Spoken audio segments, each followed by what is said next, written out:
Hello everyone, स्वागत है आप सभी का कैरियर ड्राइवर्स यूट्यूब चैनल में। एंड मैं लेके आ गई हूँ another video on ancient history of India. ये एक्चुअली एक प्लेलिस्ट चल रही है, revision video series ancient history से हमने शुरू किया है, जिसमें कि हम कवर कर चुके हैं already Mauryan and post Mauryan some of the dynasties. आज हम देखने वाले हैं उसके आगे कुछ फॉरेन इन्वेडर्स जो कि मौर्यन डायनेस्टी के बाद हमारे इंडिया पे इन्वेड करते हैं और उनका रूल चलता है, तो उनके बारे में हम देखने वाले हैं आज की वीडियो में। So before starting I just want to tell you, channel का नाम है कैरियर ड्राइवर्स, चैनल को सब्सक्राइब कर लीजिए।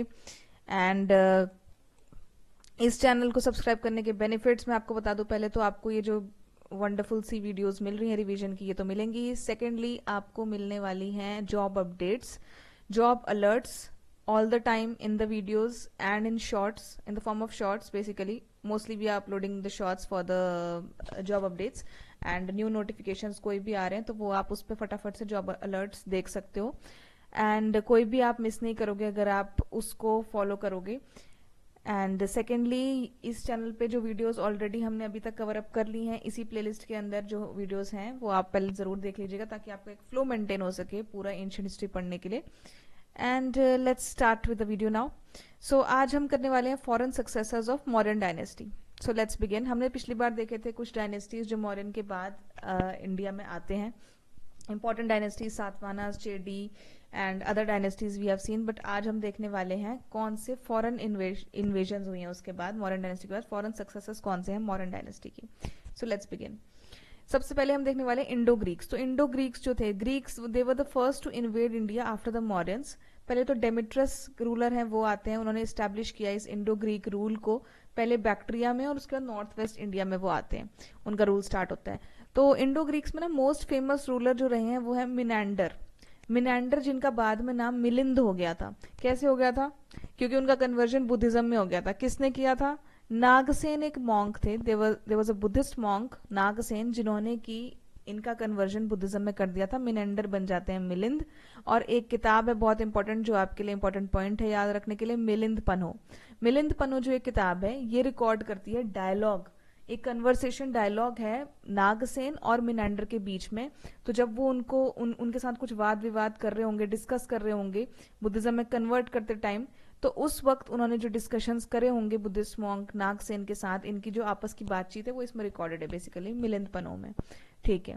उसके बाद हेलेनिस्टिक आर्ट फीचर्स हमें देखने को मिलते हैं। तो जब ग्रीक्स इंडिया में इन्वेड करते हैं तो डेफिनेटली हमारे आर्ट एंड आर्किटेक्चर पर उसका प्रभाव पड़ेगा। तो हम देखते हैं कि कैसे एक हेलेनिस्टिक आर्ट आ जाता है अचानक से। पहले हमारा कुछ चल रहा था, अब एक Hellenistic art form, Greek art forms हमें देखने को मिलते हैं कि कैसे उनके फीचर्स, हेलेनिस्टिक आर्ट में ना बहुत बारीक वो फीचर्स होते हैं। जैसे अगर कोई बाल एक एक मतलब अगर आप किसी का, एक लेडी है उसकी फोटो बनाई हुई है, उसमें अगर बाल दिखाए हुए हैं तो वो उसमें एक एक मतलब बारीक तरीके से you can just recognise even a single hair in it. तो वो हेलेनिस्टिक आर्ट फॉर्म का काफी इंपॉर्टेंट फीचर होता है। तो वो एक नया फीचर हमें देखने को मिला। उसके बाद हम आते हैं साकास पे। तो after the Indo Greeks Sakas का रूल आता है। They were originally the central Asian nomadic tribes. इन्होंने इंडो ग्रीक्स को हराया और इस्टेब्लिश किया वेस्टर्न इंडिया में अपना रूल। इंपॉर्टेंट रूलर इसमें से मैं बोलूंगी रुद्रदमन वन है। तो रुद्रदमन वन आपको याद होने चाहिए कि ये क्यों इंपॉर्टेंट है, क्योंकि इनका डिस्क्रिप्शन में मिलता है Junagadh inscription of Rudradaman one. Junagadh rock inscription है एक, जिसमें कि ये बताया गया है कि इन्होंने सुदर्शन लेक को रिपेयर किया था।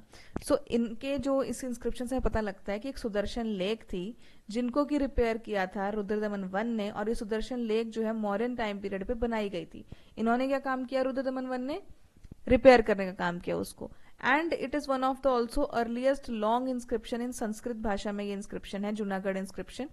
तो ये हम याद रखेंगे। कंट्रीब्यूट किया साकाज ने ट्रेड में एंड अदर चीजों में।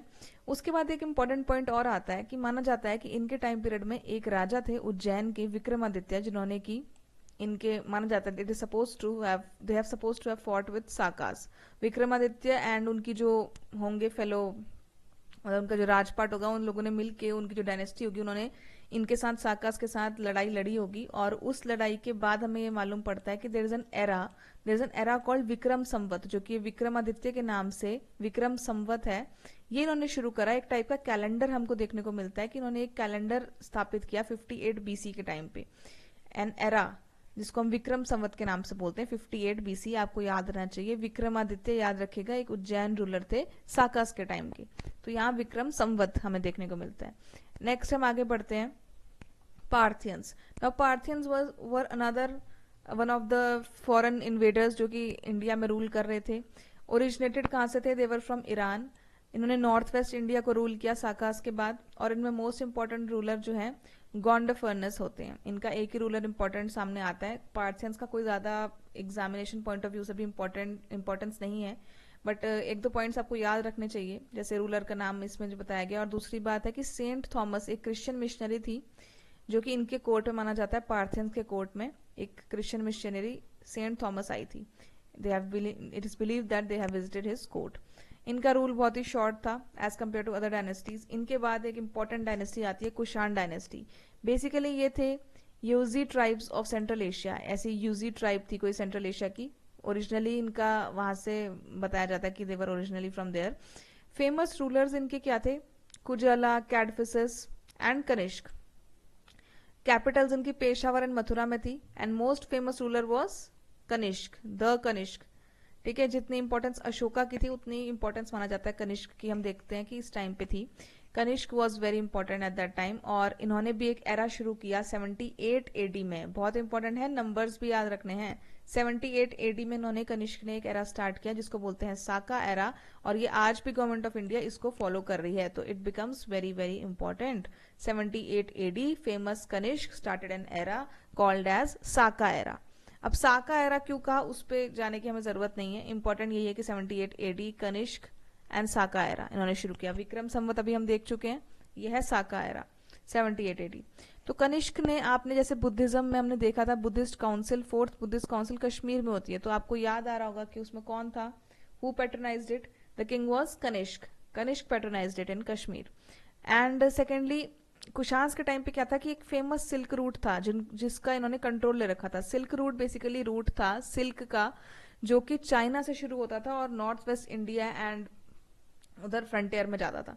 तो वो रूट के बीच में ये लोग क्या करते थे, यहाँ से बीच में, जैसे अगर हम, हमारे बीच में कोई रूट, एक बड़ा सा रूट है, ट्रेड हो रहा है यहाँ से वहां का, तो बीच में अगर हम लोग आ रहे हैं तो कुशान्स ने क्या किया, इसका बहुत इंपॉर्टेंट यूज किया। उन्होंने वहां पे बीच में पकड़ के अपना टोल टैक्स और सब कुछ बीच में उसको कंट्रोल करने शुरू कर दिया सिल्क रूट को, कि वहां से ही वो पास हो रहा था, it was passing from their territory. तो उसका कंट्रोल लेने से क्या हुआ कि इनका जो एम्पायर था वो अच्छे से बिल्ड हो पाया, काफी प्रॉस्पेरस एम्पायर रह पाया, क्योंकि इन्होंने पूरा कंट्रोल सिल्क रूट पे रखा। सेकेंडली इनकी जो हमें प्रॉस्पेरिटी एंड रिचनेस दिखती है, वो दिखती है कि इन्होंने सबसे ज्यादा गोल्ड कॉइन्स इशू करे। दे वर द फर्स्ट डायनेस्टी जिसने इतने ज्यादा गोल्ड कॉइन्स इशू करे, तो इससे पता लगता है कि काफी ट्रेड एंड प्रॉस्पेरस ये डायनेस्टी रही होगी, उस टाइम का समय रहा होगा। Gandhara and Mathura schools of art को उन्होंने पैटर्नाइज किया। तो Gandhara schools of art and Mathura schools of art एक नए आर्ट एंड आर्किटेक्चर का जो है स्टार्ट हुआ, वो इनके समय पे काफी चला, Gandhara and Mathura art. And then हम बता सकते कि इनका empire Central Asia to northern India था। इम्पॉर्टेंट जो हम कहते हैं कि पोएट्स या पर्सन्स जो इनके कोर्ट में थे, वो वासुमित्रा, नागार्जुन, चरक, अश्वघोष बहुत इंपॉर्टेंट है। अश्वघोष इंपॉर्टेंट क्यों है? इन्होंने बुद्ध चरित लिखी हुई है, ठीक है। चरक इंपॉर्टेंट है क्योंकि इन्होंने चरक संहिता लिखी हुई है। चरक संहिता किताब है जो कि आयुर्वेदा एंड डिजीजेस कैसे क्योर करते हैं वो सब बताया गया है उसमें। नागार्जुन का अभी हमने देखा थोड़ी देर पहले, ठीक है, अभी आपने देखा ना उनको कन्वर्जन बुद्धिस्ट मॉन्क, तो वही नागार्जुन है। तो इस टाइप से हम देखते हैं कि कैसे important Kushans were the most important. इन सब में जो हमने अभी तक पढ़े वो कुशान सबसे इंपॉर्टेंट थे जिनका हमने देखा रूल, और ये इंपॉर्टेंट पॉइंट्स उनके बारे में आपको याद जरूर रखने हैं, ठीक है। एंड सेकेंडली बस अभी इस वीडियो के लिए इतना ही। नेक्स्ट वीडियो में हम आगे का जो सीरीज है वो कंटिन्यू करेंगे, आगे की स्टोरी कंटिन्यू करेंगे जो हमारी हिस्ट्री की स्टोरी है। And only thing I can से इज, अगर आपको वीडियो अच्छी लग रही है तो प्लीज आप लाइक कर लीजिए, कमेंट करके बताइए आपके क्या सजेशंस हैं, कोई डाउट्स हैं या फिर कोई भी क्वेरीज हैं, कुछ भी आप बताना चाहते हैं आप प्लीज कमेंट कर सकते हैं। शेयर कर दीजिए अपने फ्रेंड्स के साथ जिनके साथ आप पढ़ाई करते हैं और चाहते हैं आपकी वो भी आपकी तरह सही कंटेंट से रिवीजन कर लें। So do share with them and do subscribe the channel. Job updates भी आपको इस चैनल पे मिल जाएंगी, एंड इस प्लेलिस्ट पे जो बाकी वीडियोस है वो भी आप गो थ्रू कर सकते हैं, सो दैट आपका एक फ्लो प्रॉपर मेंटेन हो सके, रिवीजन प्रॉपर हो सके। That's it. And only thing I can say right now to you is don't get demotivated by any of your small failures which are coming, some shortcomings जो कि आपके एक बड़ी journey के बीच में आ रही है, तो उनको छोड़ दीजिए, कोई बात नहीं. It's important to fail sometimes so that you can become the most happiest, to be the happiest at the end of your journey. एक विक्ट्री पाने के लिए आपको बहुत बहुत बहुत मुश्किल चीज़ों से गुजरना पड़ता है. तो वेट करिए, पेशेंस रखिए, पढ़ाई करते रहिए, बिल्कुल अपना डिमोटिवेट मत होइए, रिवीजन करिए अच्छा सा, बिल्कुल मेहनत ज़रूर सफल होगी. That's it what I can say. Thank you so much for watching the videos and मिलते हैं नेक्स्ट वीडियो में. Till then keep revising, keep shining and keep studying everything. Thank you so much. Bye bye.